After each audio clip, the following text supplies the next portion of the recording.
Hi, Dave Feldberg, Coastal Real Estate Group, and today I wanted to talk to you about Mello Roos. More importantly, what is it?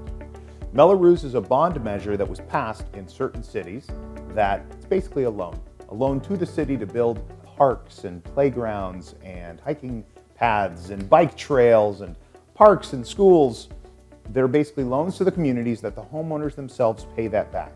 It's usually a 20 or 30-year bond. You can actually see this information on the OC Public Works website, but it's a good rule of thumb. If your neighborhood was built after 1988 to 1990 in Orange County, you probably have Mello Roos. So it goes on your tax bill. It's an addition to your property taxes. So just make sure you're aware of it if it's on a property you're buying. Dave Feldberg, Coastal Real Estate Group.